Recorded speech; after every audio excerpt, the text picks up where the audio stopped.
Okay, can you, are we recording? Yes. Okay. All right, welcome everyone to the East Richmond Heights Municipal Advisory Council. Sorry for the delay. I know we'll have other people signing in on Zoom here. So I'm going to start the meeting. I'd like a brief moment of silence for a very long time resident of East Richmond Heights up here, Leonard Sweet. What? Leonard.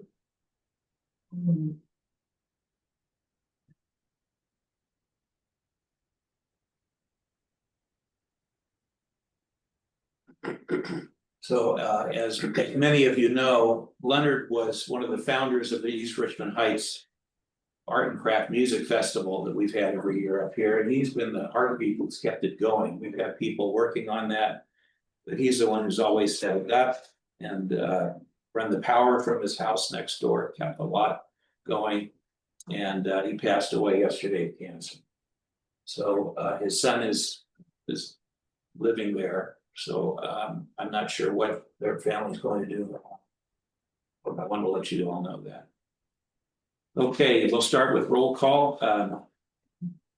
Vice Chair Victoria Curtis. Yep. Jinwei has sent an email that she is ill and will not be joining us. Council Member Havlinek. Here. Council Member DeWitt. Here. Council Member Sapir. Here. All right, thank you. So we'll go through, we're probably going to get through this pretty quick tonight. I'm going to first go to the treasurer's report, Ronnie. Yep, we are still sitting at 3,000. I haven't got a bunch of reimbursements. Just got into our workday account after lots of wrestling with that. So we should be good to go that area. Okay. Or next month's meeting. Thanks, Ronnie. Okay, looking for a motion to approve the minutes of the last meeting. I'll make a motion that we approve the minutes of September 15th. I'll second that. Okay. Any corrections? And I have a couple. Ronnie, I noticed on page 1, where I brought up at that meeting that artificial intelligence called it Passport Heights. And I corrected that to Hasford Heights, and artificial intelligence wrote it in as East Richmond Heights. So that's one error in our minutes. And second page is okay. Page 3. A historical presentation was given outlining the development of the area now known as Casper Heights. So AI is really doing wonders with our stuff. Anyway, those are the two that I found. Everything else looked good to me. Okay. If there's nothing else, all those in favor for approving the minutes, say aye. Aye. Any opposed? All right, motion carries. Thank you. All right, presentation of the by Supervisor John Jordan's comment.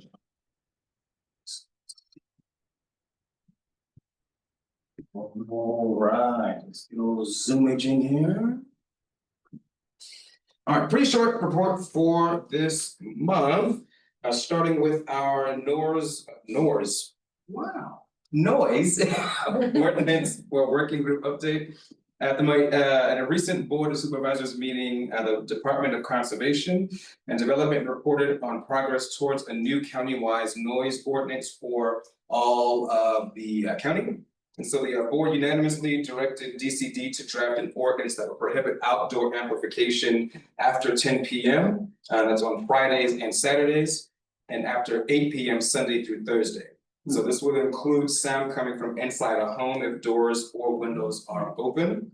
And the proposed ordinance will also add limits on construction noise for all building permits and expanding current rules that only apply to large projects. So enforcement will be shared between DCD and the Sheriff's Office, with the Sheriff handling after hours and weekend calls. And so DCD will prepare a draft ordinance for review by the Planning Commission and keep all the maps updated as details progress. So it's really great. I know specifically on the other side in El Sobrante, this was a bit of a hot topic because the party's going crazy for this. Is this all of the county? It's all of the cities too? Yeah. Well, not the city, so all of the unincorporated, because I know Richmond has their own, Okay, got it. so El Cerrito, so it's a little. Kind of, we don't have as strong of an ordinance for the unincorporated areas, and so this has been a really hot topic for not just El Sobrante, but also Pacheco and other areas as well, so. Yeah, it's really great to hear about that. No other changes besides the amplified music? What about them, like making sure the utility companies don't start before 8 o'clock in the morning? Nothing that I know of in that regard, but I can definitely follow up that. Yeah. Yeah. They basically try to start like 7 or 7:30 unless people complain. Yeah, so I can follow with Grant Farrington, he's pretty responsive within DCD, he's the point person there, so I can definitely follow up. Should be a condition of approval of their permit. Standard condition of, Yeah, that's my understanding of it yeah, as so well. just needs enforcement, I guess. Yeah, which is a little tricky. Sorry. Yes. So let's see, jumping down to our community impact fund town halls. Over the past several weeks, our office has hosted a series of community impact fund forums to gather resident input on how to prioritize $1 million in local funding. And so these forums held across West County in Richmond, Pinole, El Cerrito, San Pablo, offered valuable opportunities for residents, youth, and community leaders to share their ideas on issues ranging from public health, public safety, and youth services to housing and wellness programs. And so in total, about 270 plus individuals participated in 5 events, including 4 of the aforementioned town halls. And there was a youth town hall just down the hill at Rise that was very well attended. And so these forums brought together a diverse cross-section of West County residents and organizational leaders. And so their input will directly inform how these funds are going to be allocated to address the most pressing needs in our neighborhoods. And so I just want to thank a big thank you to all of the folks that were in attendance and all the feedback. And so we're in the process of data analysis and getting all of that together, and then we'll start the grant applications as well, which we've gotten quite the number of calls about that. So Does the housing part include unhoused people? it does, yes. And lastly, for public advisory boards, we have a few vacant, well, I say a few, we have a number of vacancies. Specifically for East Richmond Heights, we still have the C2 alternate. So if there's anyone here or online that would like to apply, you can reach out to me directly. We also have the North Richmond Municipal Advisory Council that has a seat available. So for the extensive full list or any additional information, you can reach out to me directly and we'll go ahead and get you plugged in. So that concludes my. Anyone have questions? Okay, anyone on Zoom? Anyone here? Thank you, Ronnie.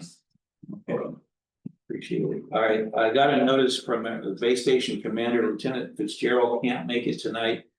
And I don't believe we have someone else from the sheriff's office with us. We'll go to Chief Watson. And I see Michelle is online. Welcome, and thanks for coming back. How's it going? Great. Way better than last time I was here. Last time I was here, I just came back from Palisades, so. Right. So it's good.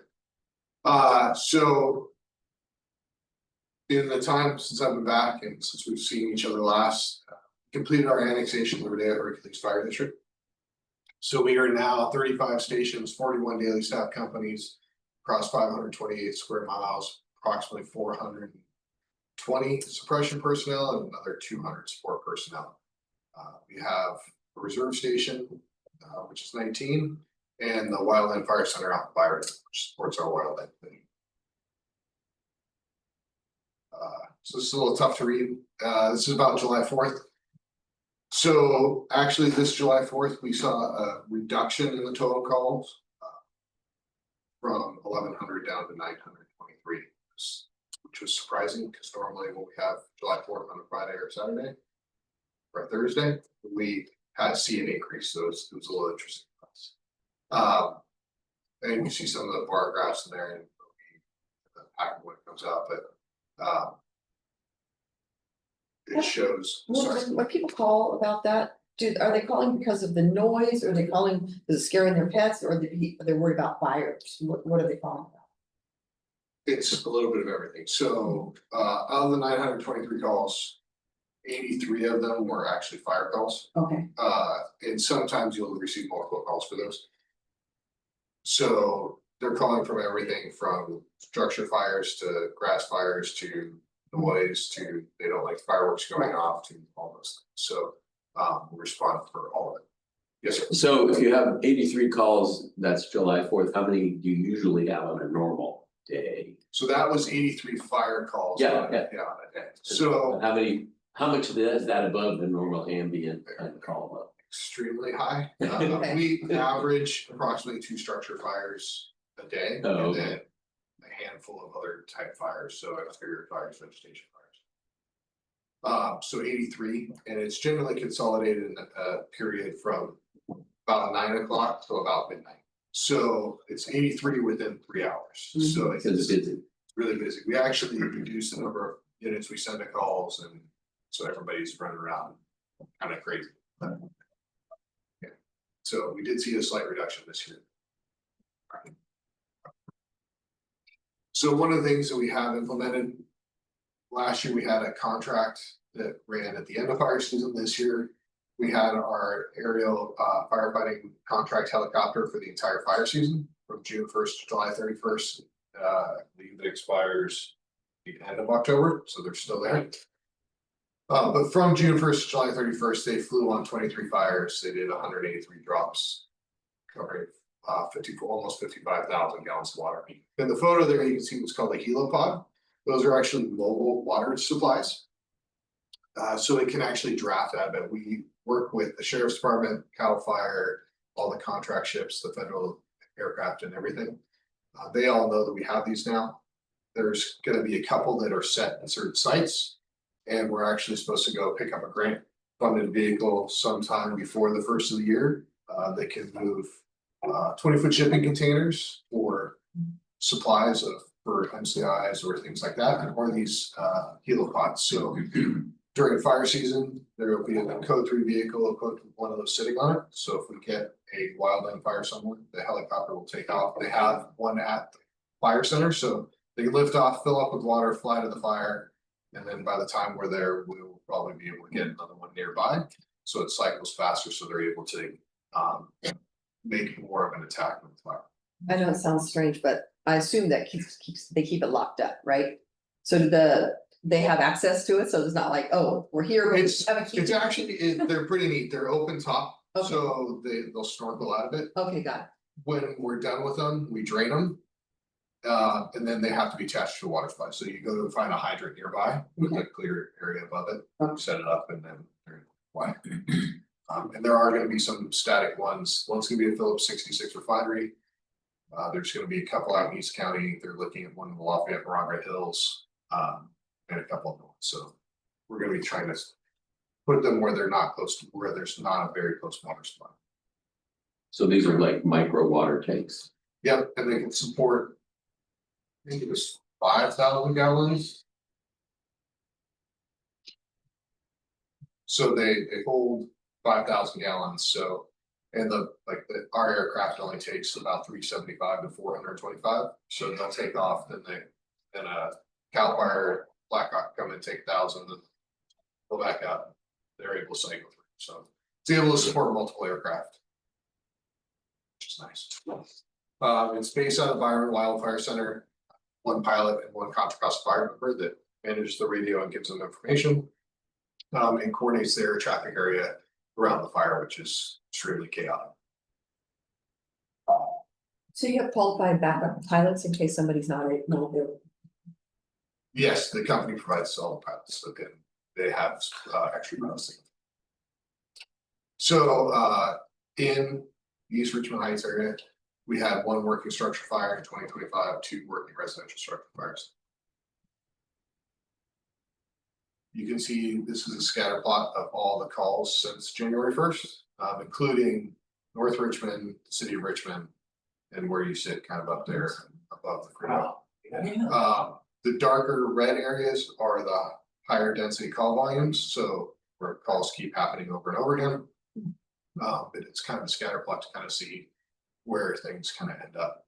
And we're averaging, and this is helping in Richmond, San Pablo is ours, so North Richmond's a county area, and then here would be county response area, so those would be inclusive of yours and assistance to the city of Richmond.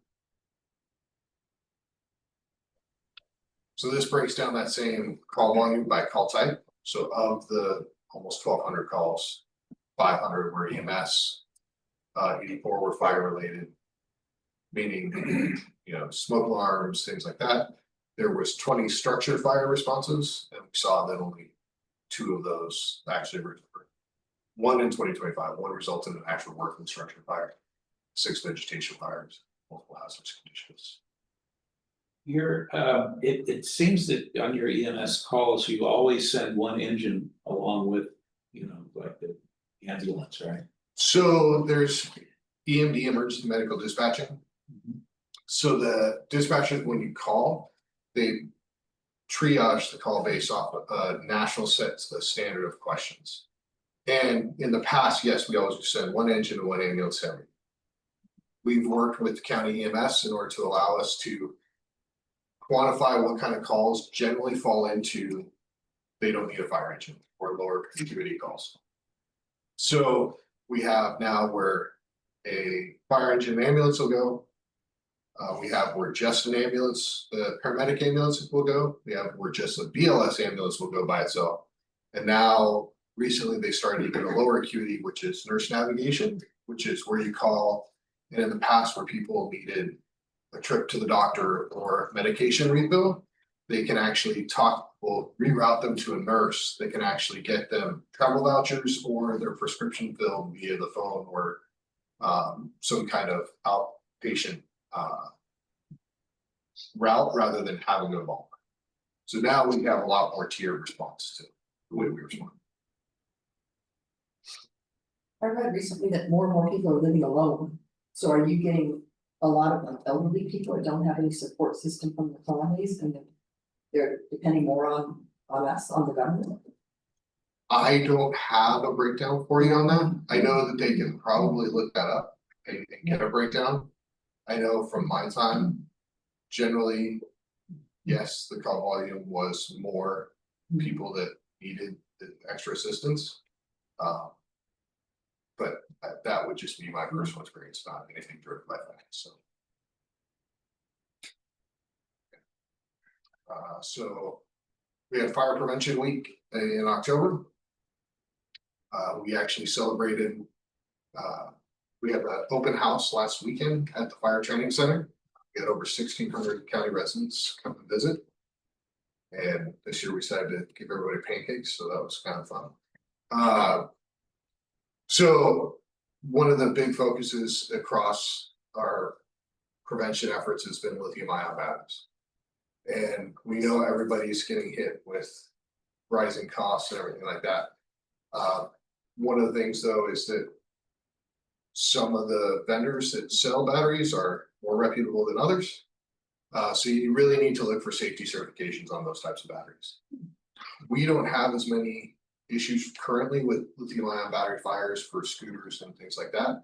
It is becoming a massive issue in the city of New York and some of the other high-rise based cities where they're actually having to put safe rooms in the residential structures. So you have an e-bike, you have a scooter or something like that, you have to put in a specialized room with downstairs away from everybody else and sprinkler and all that other stuff. So just if you are going to buy some kind of lithium-ion device, try to buy something that has one of the certifications, either UL, UTL, or CSA on it.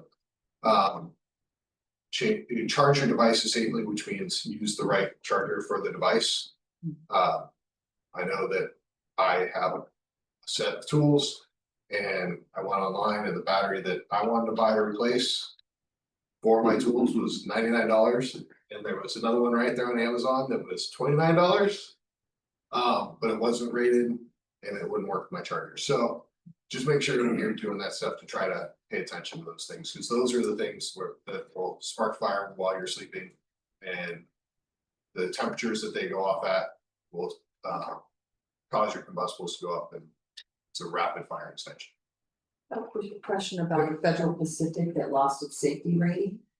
Are you finding any fires due to that? Federal Pacific electrical panel? I have not seen any of those. That would be a question for our investigators because they do a cause analysis on every fire. So you can get trends that. Is that a lithium ion battery? It's just or an is it old, separate? it's all over Richmond, like 90% of the houses have Federal Pacific. And it lost its safety rating, and I went to the city and they said, no, we don't really have a lot of incidences with that. It's really in a real estate transaction, it's more about negotiating a new electrical panel because they know about the safety rating. It's gone. So it's a way of them getting a new panel. Yeah, Just curious if any of our fires were due to this Federal Pacific. No, most of ours are the normal things, cooking. Leaving a flame unattended. Yeah. Lithium ion batteries, things like that. So. As we mentioned before, we had the wildfire preparedness materials in there via QR code. So it has information about Contra Costa, what we do, wildfire prevention, mitigation, how to plan for yourself, and know your neighborhood and your zone. I think that's it. I've got a question for you. Yes. Earlier you talked about numbers. And you said vegetation fires. Yes. How many of those are basically on the side of the freeway, mostly 580 by 100 people? I noticed that there's an awful lot of encampments catch on fire. We do track unhoused versus regular vegetation fires. We used to have a unit that went around and spoke to the unhoused and educated them on cooking fires, things like that. So we've actually seen a decrease in the number of incidents related to the unhoused. But it is always a problem because they are living generally near combustible material and cooking with an open flame, and it just, those things don't work well together. I agree. So it's definitely a problem, and it's one of those things that we continue to track and watch data, and try to find trends so that we can try to adjust and help with that problem. And Victoria, what you ever said is the stab block. Certified. oh, okay, oh, thank you, yeah, I forgot your. That was a big business for me. Stab block, certified. So I have another strange question. So we're talking about electric cars and vehicle. I have a couple of e-bikes, so I should probably put those in a safe room. No, it's one of those things that if you're gonna charge them, don't charge them while you're sleeping, Okay, charge them while you're awake. Got The New York standards are coming because, again, they live in high-rise structures and there's been numerous fatalities where people charge their e-bikes by their doors and they can't get out when the battery catches on fire. I see. And so also because of the high density housing, they're trying to move those to one spot so that they know they have a problem. It's in a confined area. Again, if you buy one of those products that has one of those that is rated, you have a lot less likelihood of having instances. Is But is it safe to park an electric car in the garage? Is all my friends who have electric cars, that's if they pull in, they. so the hard question. They go to bed. If I can only speak for myself, if I had an EV, I would, if it was parked in my garage, I would not charge it in my garage. Ooh, Those people do, I know, while they're sleeping. I know. It's one of those things that having seen vehicles in thermal runaway and how quickly they can move from static to that without any other kind of indicators. I personally wouldn't. I know there's, again, personal preference though. So again, leaving your car out on the street may mean that somebody's gonna break into it, other things are gonna happen to it. So it's all a balance for people of which risk they want to take. Does the county have any quote unquote encapsulation style firefighting? I know that once they have a catch on fire, open airport has it, certain places have it. Let's put out those fires and absolutely. Are you talking about like the, I'm talking about, Covers? this, talking about Teslas. okay, And car, battery products, he's saying I'm tech certified, but, I know that they have some districts or people have, something that encapsulates the fire. Cause they create their own oxygen, so you can't just, there's a lot of Right. firefighting challenges. there are a lot of firefighting challenges.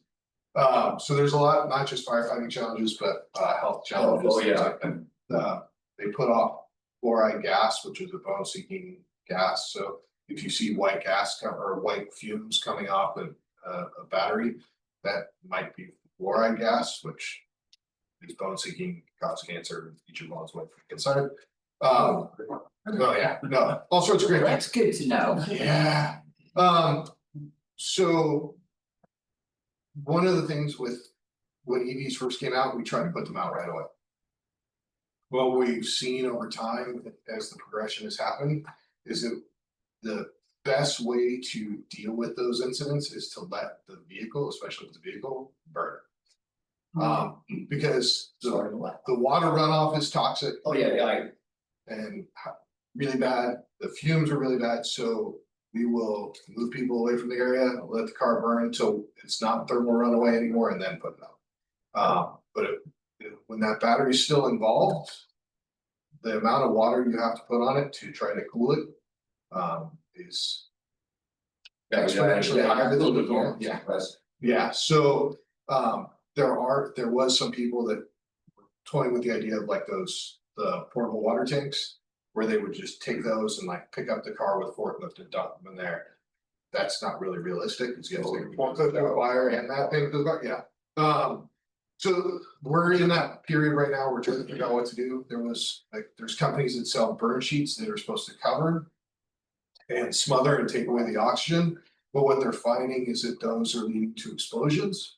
Because the gas build up underneath, and then as soon as you lift the The oxygen. the oxygen gets in there, so you have a environment that now has everything it needs to and then explodes, so there's all sorts of issues with them. And it's one of those moving targets that we keep trying to figure out what the best tactic is.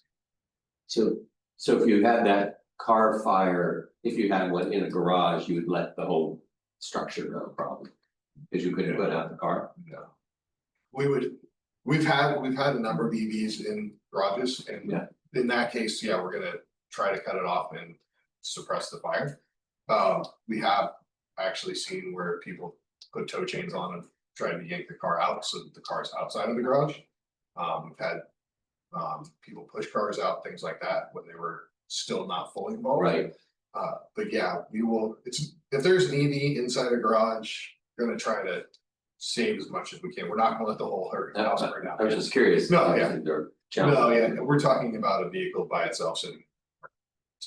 Yeah. But yeah, the whole point is property conservation, your house is more just, that's memories, that's a bunch of other stuff. So- Right, but you're saying there's all these toxic effects of trying to throw water on There are, it. I mean, even with your normal structure fire, there's toxic Yeah, runoff. okay. You have a garage fire with all the chemicals and all the other stuff and all the plastics you have in there. The runoff's toxic now. EVs is worse, but But is there any common knowledge of this, or is there any campaigns to get this knowledge out? And are there any forthcoming regulations to not charge EVs in the garage? How are people thinking about this? I think it's one of those things, there is some push from NFPA and things like that to NUL to get people to understand the hazards of lithium ion batteries. It's the same reason you can't put them in the belly of an airplane and fly. Same reason BART now has the lithium ion bags, the encapsulation bags, that if you have a small electronic device that starts to go into thermal runaway on a BART train or an airplane, to put it in. So people are starting to recognize it. It was all unintended consequences of trying to move away from a different kind of fossil fuel. So it's still one of those things that we're trying to deal with.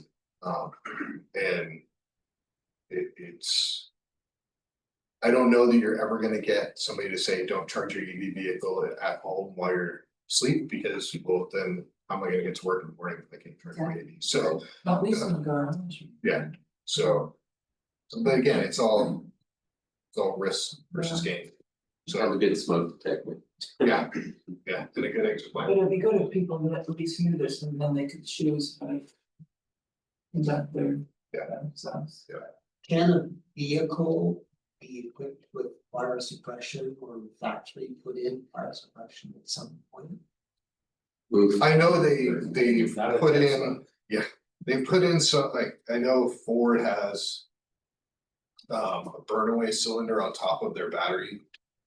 So battery sits across the bottom of the car and there's like a plug on the top of that battery that if it reaches a certain temperature, it creates a hole. So the water, if you put it inside the car, will go into the battery to try to put it out.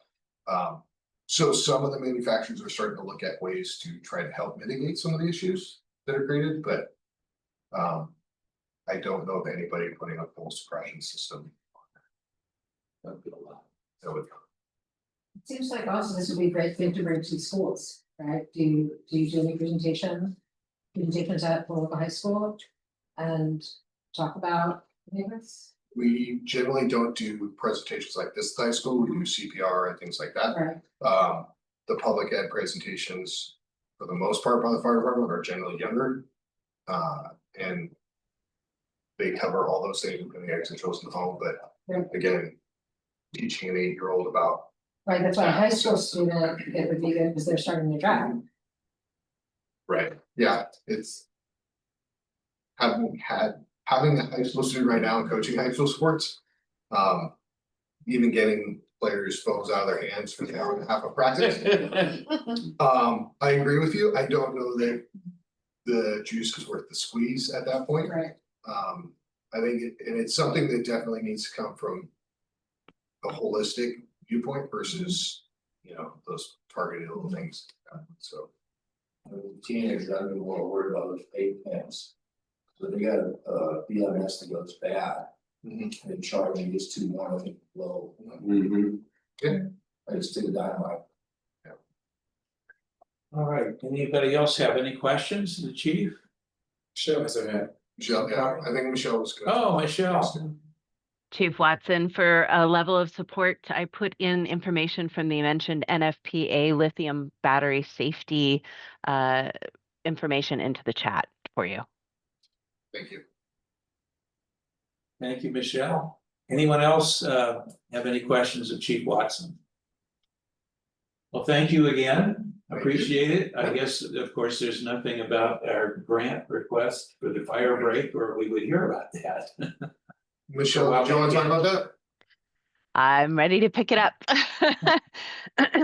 Forgive my voice and not being on camera. No one needs to see this. I am ill, or I would be there in person supporting my chief. Thank you, Chief Watson. Hello, Chair Sargent, board members, and members of the public. First off, the hot topic, right? East Richmond Heights and Hassford Heights shaded fuel break. No formal grant announcements have been made yet, but we will keep the board and the public updated through the future MAC meetings as more information becomes available. The next topic that I'd like to cover is the Fire Risk Reduction Community List, otherwise commonly referred to as the FERCL. I worked with several jurisdictions and some worked independently to the fire risk reduction community list applications. So we have successfully submitted applications for every jurisdiction in Contra Costa County. We submitted our application to be included on the statewide list of local agencies in the state responsibility area and very high fire severity zones that meet best practices for local fire planning. The application will be reviewed by the Board of Forestry over the next 9 months. Once updated, it will be published, and then any accepted applications will be active for a period of 2 years. Being approved for the FERCL, this is what it really means to the public, could improve our ability to receive certain California grants, so only state grants, and provide residents within our jurisdiction discounts in home insurance premiums as identified by the California Department of Insurance. Next topic is Public Safety Fireworks Enforcement Task Force. It is my honor to announce that Assistant Fire Chief and Fire Marshal Chris Bachman was selected to serve on the State Fire Marshal Task Force to address the challenges of illegal fireworks. He will be representing the California Fire Chiefs Association in his appointment to the committee. And we are hopeful and we know that his insight, perspective, and experience will encourage changes at the state regulatory level to improve safety and reduce the use of illegal fireworks. Next topic is Zone 0 and home hardening regulations. The State Board of Forestry has been holding committee meetings on this subject, and I have kept the board updated as to each step of the process. There have been no regulatory changes to the rule plea since August of 2025. We do not expect any published new regulations until after the new year. Currently, the next meeting is scheduled for October 23rd. I will attend as your county coordinator and update fire jurisdictions appropriately. Finally, the Super Bowl assignment. This is a huge pat on the back for our team. Our hazmat team was selected to be the on-site hazardous materials response team at the upcoming 2026 Super Bowl in Santa Clara. Through the Cal OES deployment program, our hazmat team will be on site throughout the week leading up to the event and during the event itself to provide an immediate response and assistance to our Santa Clara partners. Our team will be engaged in planning and training for the event. With that, I am open to any questions. Any questions? Anyone here have any questions for Michelle? Okay. All right, Michelle, I guess that's it this time. Thank you so much, Chair Sargent, and my condolences to you and the board and the community for the loss of Mr. Sweet. Yeah. Okay. Thank you. Thank you. Feel better. All right. Thank you. Thank you, and Chief Watson, thanks again for coming in. You're always welcome. Do you have an electric car? Is it in your garage? Nope. Just checking. Yeah. Thought I'd follow your We lead. have one in training and it stays outside. No, they're great though. I don't have them. Have a great evening. Thank you. All right, thank you. Thank you. All right. As you guys noticed, Richmond Police had to get going. I saw that. And, That call, huh? So they did leave with me, their stats and the area is in the last 30 days. I'll give this to Ronnie, you can post this, but it is again in the Richmond city limits, so that's East Richmond.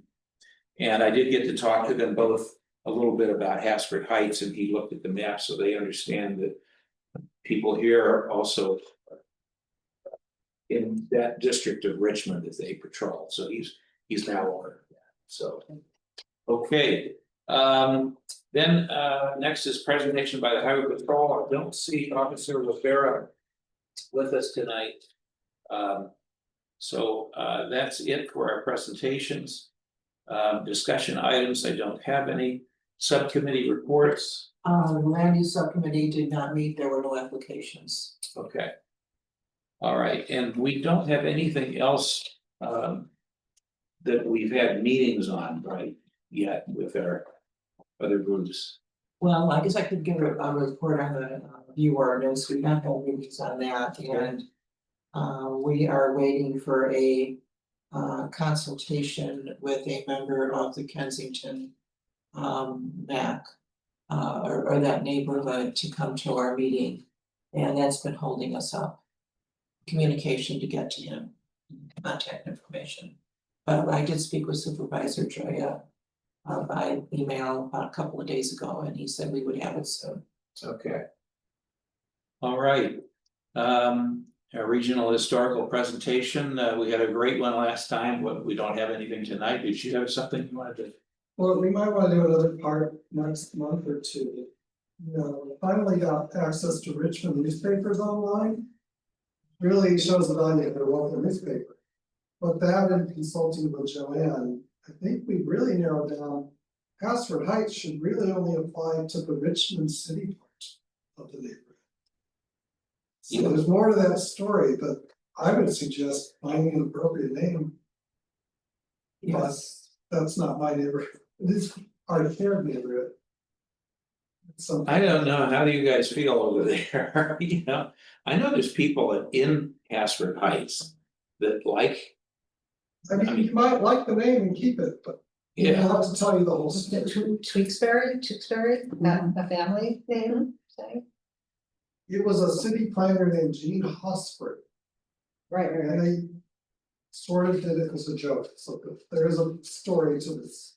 Oh, we have to hear the story. But that could be another time. Oh. Yeah. This is a clip. That's a little. I think so. Technically, Passford Heights by habit, maybe people got used to it. I don't know that anyone calls it that except for the Mac, like, So if that's the I, case. I know one man on next door who lives there on Hillcrest. and he called it does. that. Oh, yeah. Well, it appears that a lot of what is East Richmond Heights North is not within Passford, the boundaries of Passford Heights. So a great portion of it is not. We should Within, give you the pictures, the maps, all the details sometime. Okay, I second. all right. Anyone want to comment on any future agenda items or speakers? I know that you did write to John. Yes. But did you get an answer? No. not yet. Okay. All right.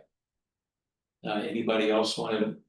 Have anything they wanted to? I got 2 cents, I got 2 cents to throw in. Yeah, Brian. I was a little disappointed the sheriffs weren't here. And the CHP, we lost, someone stole our trailer. We found it.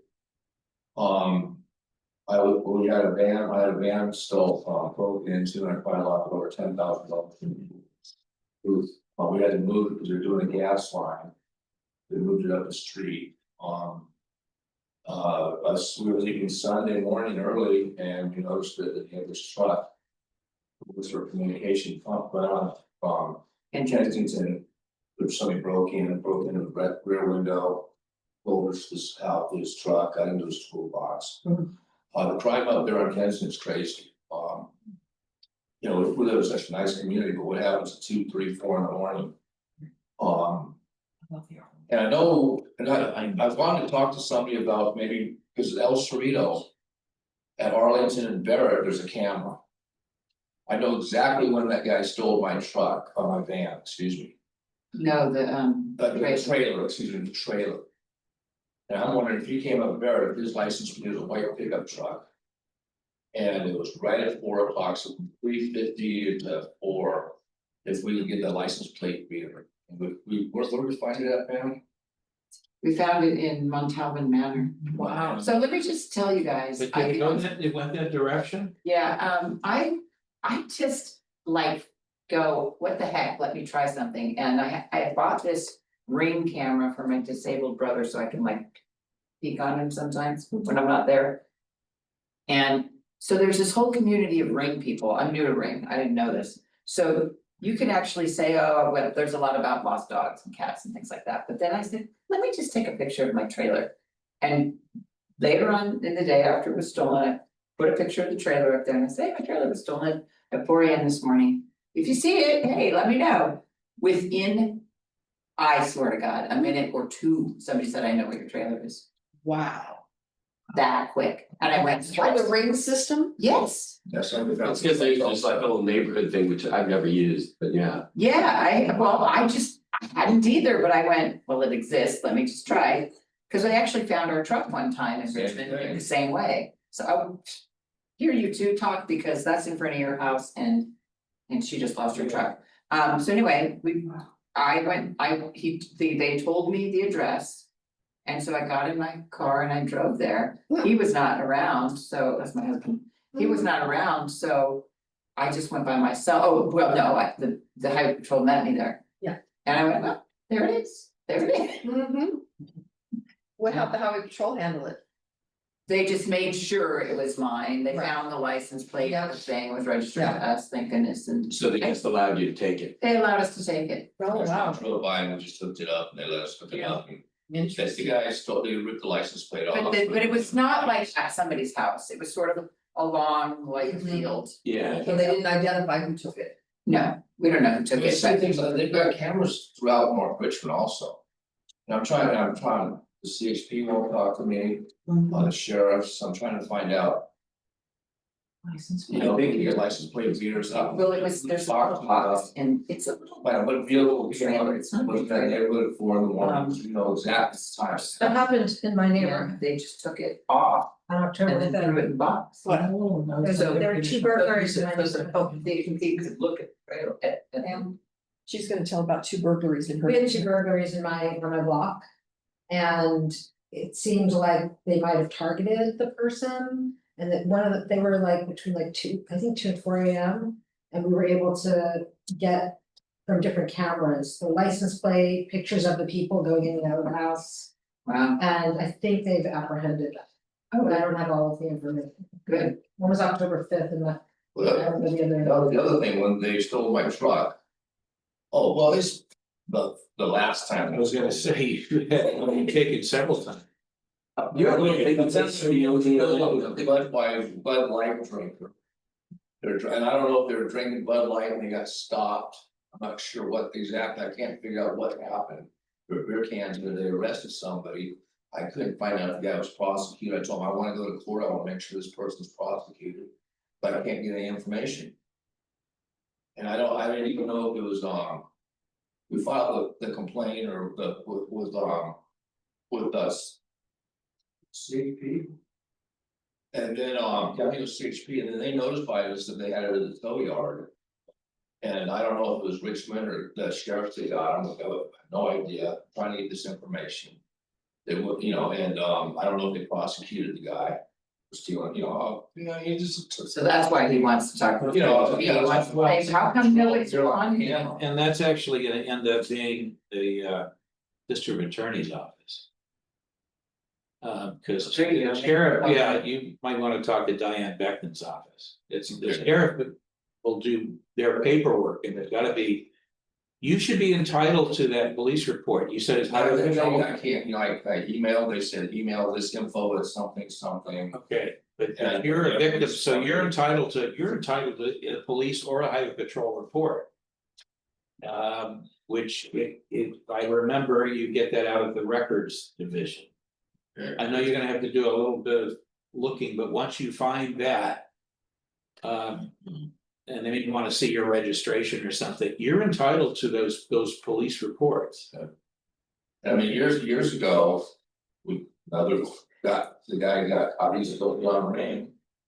And we told the CHP, we've got a video of the who did, and they said, I'll just be happy you got your truck back. Right. You know.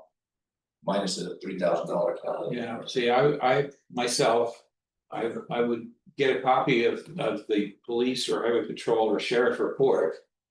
And then contact the district attorney and say, what's going on with this case? Because that's where the prosecution comes from. Because I'm thinking the person that stole the trailer is the same person that broke into my van. You know. And I don't think there's really any investigations, I could be wrong, but Yeah, no blood or death, so it's, you know, who cares? all right, I see, Liz, you got your hand up.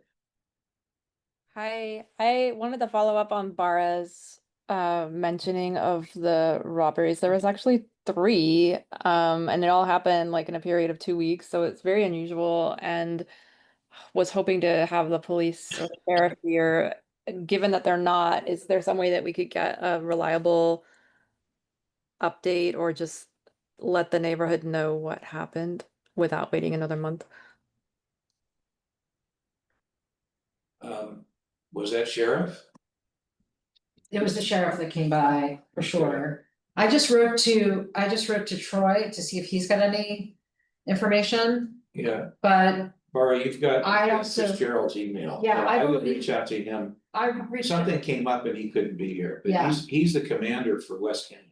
I wrote to him when I found out he wasn't coming, Liz, and asked if someone else was gonna be coming.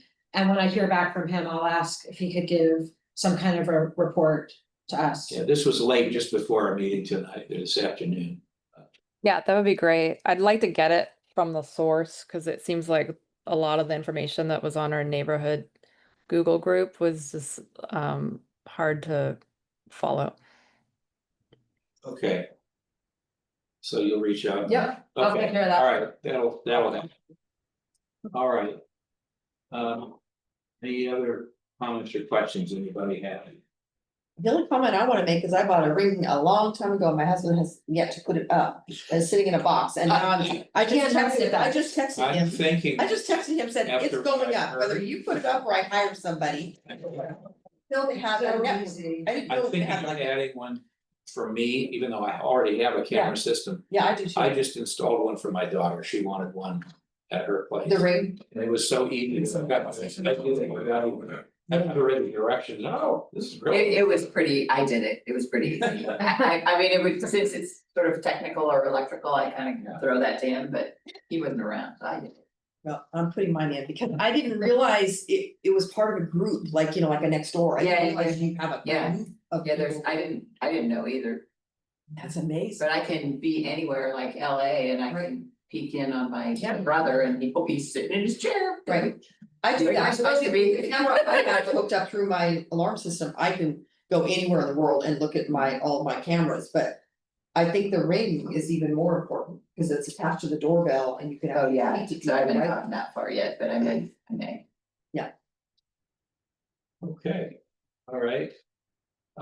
Anything that was not on the agenda tonight for anyone they want to talk about? Okay, well, saying none. Well, actually, just as a follow-up, the Bay Parks had a meeting in Kennedy Grove. That did not have any Zoom access at all. So it was just the people who were in that facility there. And just noting that they're moving forward with, I don't know if do you know if they're gonna El Sobrante, are they, Matt said that he won't be at El Savante.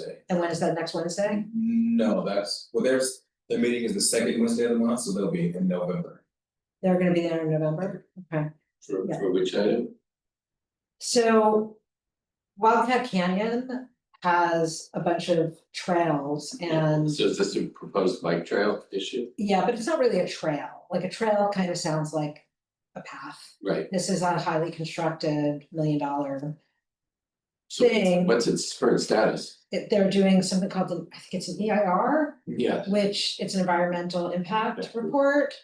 The $1 million will be given to them on the condition that the parks accept whatever the EIR says. And they've been meeting for the past 3 years without letting any of the residents know, the Max didn't know. I don't think El Cerrito knows, this is right above, like El Cerrito, there's whispers that there may be tournaments. Tournaments, so that the East Bay, Tournaments. Yes. Is that my actual? So there'll be tons of people coming There here might to be ride tons this of people trail. coming through, and they have a very strong lobby. That they're pushing this agenda, they're also doing the very same thing in the North Bay. And they've got, I mean, it might be a great thing, but it's like, it's been done very under the radar. So that's part of the question is, so like, well, what's going on here? Why is this being pushed through?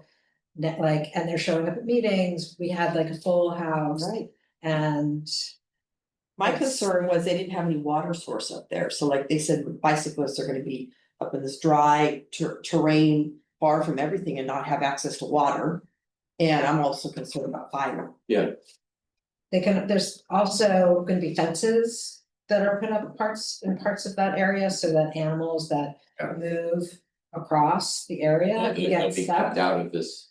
Well, they can get stuck in the fences and, people might use this late at night, right? And what's gonna happen then? Like, what kind of enforcement, all the noise is gonna affect any animals that are there and it's, so that's, I have a quick question, is there cell phone access way up there? Yes. Because for emergency purposes, they're gonna need to contact someone, right? Yes. There Is is, there somewhere you can find a map of this proposed that thing? on the East Bay, I believe on the East Bay. East Bay Regional Parks. Yeah. Website. Near the Missouri Trail, you know the trails, but That's yeah, it goes east to west, it's a 1.5 miles. going east to west, so it's cutting the park. If you go into the staging area of the parking lot. On any given Saturday. There must be 20, it's almost all the parking slots are taken and most of them have bike racks. Yeah, even without this park. Bike park, trail. Whatever you would like to call it. There is an awful lot of bicycle use back there. Yeah. I used to ride from there up to Berkeley to Tilden Park. In my younger days. Yeah. Me too. I probably saw you on the trail. There's going to be opportunity for public comment Yeah, coming up, but it's a very structured time to make comments. And I will definitely post when those are coming up. yeah. And it'll be worthwhile to have as many people voice how they feel about this as soon as we can get some more information about it. Yeah, I've ridden on a couple of these kind of bike trails and they're. Not for the uninitiated. They're very heavily groomed. Yeah, I mean, this is constructed. Engineered. Yeah, this is engineered and they. You have to go fast on them. To make big turns, otherwise you fall off. Think that people who are pro having this is that they don't want to be driving, they want to be able to use the park and argue that. Mountain biking is much more popular and they Yeah, should have the no, park yes, would be for everyone. it's popular. And the land use apparently for the park is for equestrians, hikers, and service vehicles. And they've just added the bicycle in, but then what happens like with electric bicycles, like at what point, it's. And the enforcement of anything. So really, it's when does it stop being a serene environment? You know what I'm saying? Yeah. I just wanna note that if you wanna comment on the EIR, to definitely be in writing. And speaking at a meeting may not make it to the EIR, because they'll have to respond to everything that they get in writing. Well, some of those environmental groups that were here last time for that big meeting, I'm sure they want to be involved at that point. They're concerned about the They're animals. involved. Yeah, they want to protect the animals. And the environment. Okay, anything else? Yes, I have something, I just Yes, remembered. ma'am. So I don't remember the date, but it was within the past week. They were putting down slurry, whatever company that is. And did not put up signs, at least for this one woman where she took pictures. They towed 22 vehicles out of the area. Oh my gosh. Yes, and moved them. They did not take them to the towing yard, they moved them to wherever they worked their way. So my neighbor, who was a victim, had to go find her car. And when she talked to the towing company, she said, well, where is my car? He goes, I would have no idea where your car is. He goes, we towed 22 cars. No records. With no records. No sheriff involvement. So I thought I should bring it up. They obviously must think they have the right to do it. And they don't, And there was no signage? no. Well, they do if they sent- posted it, they have. They did. notices, we got these green house hangers, I got all my notices. She took pictures. that if you don't move it. And I told her to call you, Ronnie. She did respond. Ronnie's over there. Lori, yeah, it's nice to talk. Do you know anything about it? I mean, did the slurry company say anything about whether it was posted or not? Have yet to hear back in Public Works, so. Yeah, I told Lori that I'll follow up with her directly as soon as I see that. The other thing that I've noticed is the quality of the slurry is not very good. I was only competitive on Monterey. And there's tire marks, I mean, it looks like. It's not the good. slurry was just. There were a lot of people that drove through the barricades too, right? And there were people. There were people walking through it with their dogs to the Arlington markets. And their paw prints are still in it, right down the street from me. And I was going, what are people thinking? I mean, the other thing is it was quite difficult, because they had everything, all the side from Kensington Avenue all the way to set off. The only way out was Monty. Delmonte, thank you, Delmonte. No, I know that. It was very It was confusing. 2 I days think. where we're locked in, pretty much. Yeah, I had friends coming over and they just gave up Yeah, because they couldn't figure out how to leave after being stuck on Yeah. Arlington for like half. We did the opposite. We parked my car in the driveway, we took the truck and left for Tahoe. We got out of here, so we didn't have to deal with You were it. smart. It was nice. We just came back to a nice flurry. Yeah, well, as a retired person, you know, I just kind of come and go as I am. Right. So it didn't bother me so much, but if I was Yeah. like had a schedule, Daytimes and- Right. yeah, it would be difficult. Yeah, and the people who were at the stops where they start the traffic did not have much information at all. Exactly. They didn't have maps, they weren't able to tell you what the Where to go. detours There we were, go, yeah. and that was difficult. The people, the signage people, the stop sign people were very courteous, they were very nice, but yes, they didn't know. They didn't map out. I know, and it's, you know, I saw a lot of the comments, you mentioned the quality, Brian. I had a consideration, so I put in calls to Public Works and I talked to the asphalt company. I called their office because of the spring that we have under Arlington, just up the street from me. Yeah. And I watched what not the asphalt company, the other company doing the repair. Earlier on. Yeah, they laid down this great big tarp in there. And they paved it. And I called and I left Public Works, I've got names. And who I talked to, and I was guaranteed that people would call me back, not one person ever called me back. And they went ahead and paved it, and the spring is coming up through it the next day. You can see it, so we'll see what happens. And when it rains, of course, it's worse. Did they think the tarp was gonna be a moisture barrier? I don't know what they thought. I have no idea what they thought, but I watched what they put down. They didn't put it down. For the whole, it wasn't wide enough to cover the whole patch. Right. So where they put it down, the spring is up here Mhm. and it's now coming up over here. There's two places where the spring is. And this spring, everybody knows it's tapped. Except the people who did the job. Well, I told everybody I could and I wrote this down. I mean, I've given up on it. Well, the problem is they just get the job done, but you're living with it every day. You know, during the And winter when other it's raining. people Too, yeah. In the meantime, PG&E has a contract that's been digging up all the. They do the main branch and now they're doing all the branch service to those stops to they're tearing up the streets.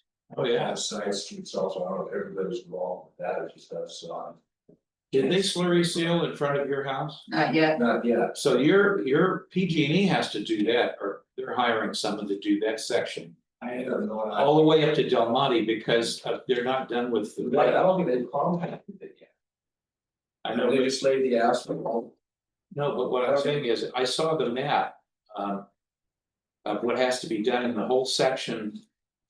From your, I guess it's Kensington and Richmond Avenue. Mhm. And all the side streets up there. Yeah. Yeah. When PG&E is done, they have to have somebody come in and do that. so it's gonna be something. It says that on the. Repave it. I don't know, Yes. whether contractors have no Yeah. idea, but. I know that those guys have been very easy to work with, They come up and knock on the door and say, can you move your car tomorrow, we're gonna work on this part of the street. Well, while they're at it, they might as well put them underground for us, right? I'd love to see that. That's what I'm waiting for. All So I right, do have a question, was all the paving that was done here on Arlington and East Richmond Heights, then it seemed like a similar project was going on in El Cerrito and further, is it all the same project or? I don't just- think so. I think El Cerrito, I think just was a coincidence. It was at the same time. Yeah, they're doing a lot of sidewalks and they're doing some streets. Yeah, it's just like, is there like some funding thing that's going on that everyone has to spend their money by the end of, October, November? I don't know, with my tongue in cheek, I have to say, I'm glad that they're doing it now, because with that refinery going out of business. That's where I understand all this asphalt was being made. Which refinery? The one up there in Valero. Valero, that's what my friend today who's from Benicia I said. just know that that's, So they make the asphalt. they're not gonna have it. Yeah, they're So, closing Valero, yeah. Yeah. Mhm. So there you go. All right, I think we can adjourn. One more thing, I just wanna say, I don't believe we have a December meeting, so if in this November. And we won't be here in December. That's right. Yes, so come November. And then Yeah. we'll pick up in January again. Thank you for the reminder. Yeah, very good. Okay. Okay, All right, all right, thank you all, then with that, we'll adjourn. I'll take that off my calendar. All right.